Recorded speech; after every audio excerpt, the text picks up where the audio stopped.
dikatakan kepadanya, Balqis, masuklah ke istana. Ketika dia Balqis melihat lantai istana itu, dia menyangkanya kolam air yang besar.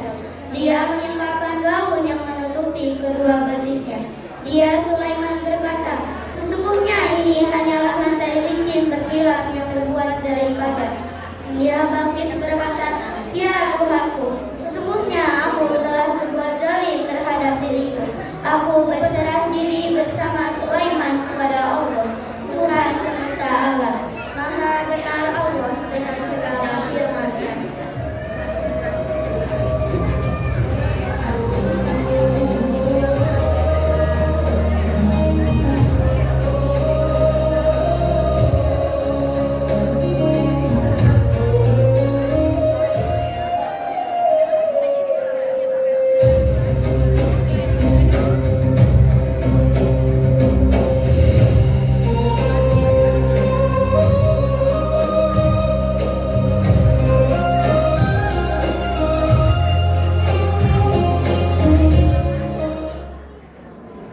Assalamualaikum warahmatullahi wabarakatuh.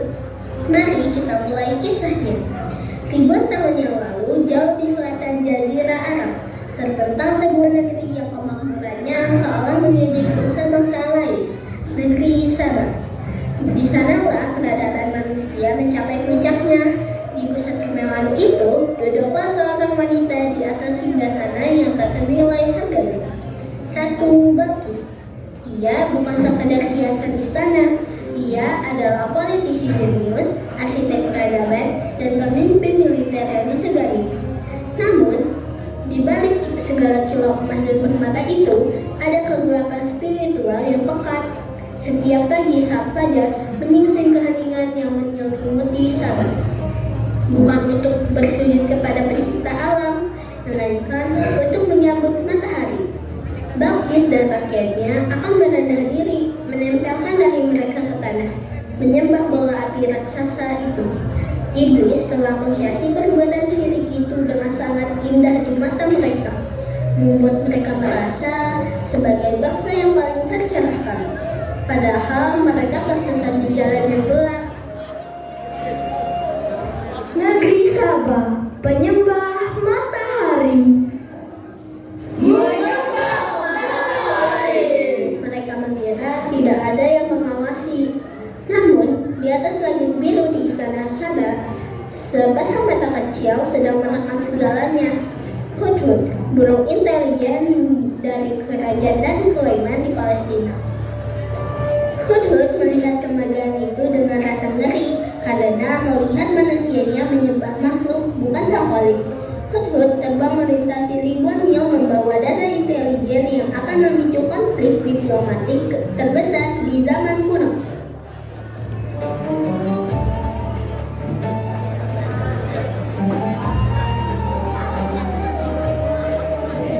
Dan terdapat kerajaan yang berkedudukan di Yerusalem, Palestina yang dipimpin oleh Nabi Sulaiman alaihissalam. Nabi Sulaiman adalah seorang raja yang penuh kewibawaan. Kerajaannya begitu luas lagi juga. Beliau dikaruniai Allah mukjizat yang tak dimiliki oleh nabi-nabi lain, yaitu bisa berbicara dengan golongan jin, binatang, dan menguasai bahasa binatang. Nabi Sulaiman mengadakan pertemuan besar, namun burung Hudhud belum hadir dalam pertemuan itu.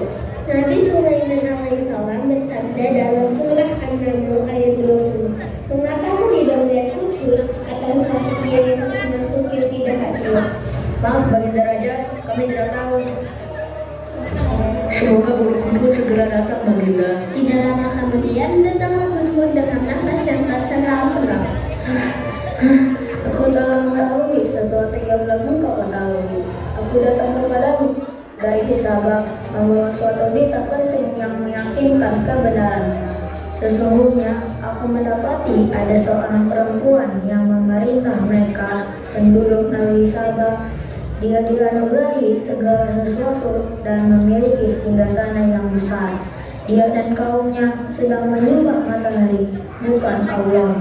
Nabi Sulaiman alaihissalam bersabda dalam surah An-Naml ayat 27, kami akan memperhatikan apakah engkau benar atau termasuk orang-orang yang berdusta. Nabi Sulaiman pun menulis surat untuk Ratu Balkis dan bermaksud mengajak Ratu Balkis dan pengikutnya untuk menyembah Allah, berhut-hut yang mengantarkannya. Nabi Sulaiman alaihissalam bersabda dalam surat An-Naml ayat 28, "Pergilah dengan membawa suratku ini, lalu jatuhkanlah kepada mereka. Kemudian berpalinglah dari mereka, lalu perhatikanlah apa yang mereka bicarakan."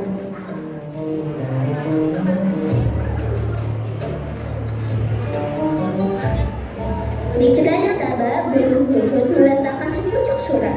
Burung apakah itu? Dia sangat cerdik. Lihat, burung itu menjatuhkan surat. Ya, burung itu menjatuhkan surat. Akan aku berikan kepada Ratu Balkis. Ratuku, ini ada sepucuk surat untukmu. Dia meletakkan surat dari Raja Sulaiman. Wahai para pembesar, sesungguhnya telah disampaikan kepadaku sebuah surat yang penting. Dengan nama Allah yang Maha Pengasih dan Maha Penyayang, janganlah berlaku sombong terhadapku dan datanglah kepadaku sebagai orang-orang yang berserah diri. Setelah membaca surat dari Nabi Sulaiman, Ratu Balkis bertanya kepada para pembesarnya. Wahai para pembesar, berilah aku pertimbangan dalam urusanku ini. Aku tidak pernah memutuskan suatu urusan sebelum kamu hadir dalam majelis. Kita memiliki kekuatan dan ketangkasan yang luar biasa untuk berperang, tetapi keputusan berada di tanganmu. Maka pertimbangkanlah apa yang kau perintahkan. Sesungguhnya raja-raja apabila menaklukkan suatu negeri, mereka tentu membinasakannya dan menjadikan penduduknya yang mulia jadi hina. Demikianlah yang mereka akan berbuat. Baiklah, kalau begitu bawa utusanku ke sini. Cepat! Baik, Ratu. Wahai Ratuku, ada apa kami diminta menghadap? Sesungguhnya aku akan mengirim utusan kepada mereka dengan membawa hadiah dan aku akan menunggu apa yang akan dibawa kembali oleh para utusan itu. Baik Ratu.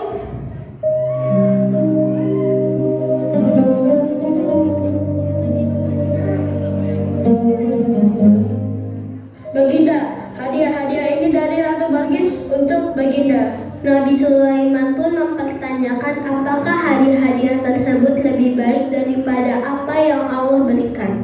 Kenapa wahai Baginda Raja? Dan akhirnya Nabi Sulaiman pun memerintahkan utusan-utusan Ratu Balkis untuk kembali pulang dan membawa semua hadiah tersebut. Utusan pun kembali ke kerajaan Sabah. Ratu Balkis pun akhirnya berniat mendatangi kerajaan Nabi Sulaiman. Kabar itu lalu diketahui Nabi Sulaiman.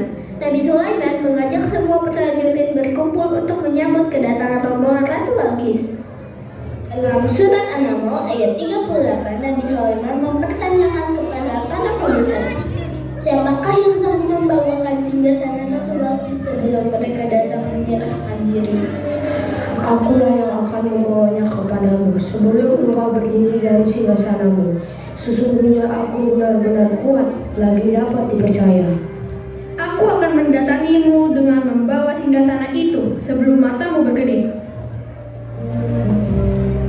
Dalam surat An-Naml ayat 41, Nabi Sulaiman bersabda, ini termasuk karunia Tuhanku untuk mengujiku apakah aku bersyukur atau berbuat kufur. Siapa yang bersyukur, maka sesungguhnya dia bersyukur untuk kebaikan dirinya sendiri. Maha besar Allah. Hei semut-semut, menepilah. Ratu Balkis dan para prajuritnya datang ke istana Nabi Sulaiman. Mereka sangat takjub dengan pemandangan di depannya. Istananya mirip sekali dengan yang Ratu Balkis miliki. Nabi Sulaiman pun bersabda, apakah singgasananya mirip dengan singgasananya Ratu Balkis? Sepertinya ya, kami telah diberi pengetahuan sebelumnya dan kami adalah orang-orang yang berserah diri.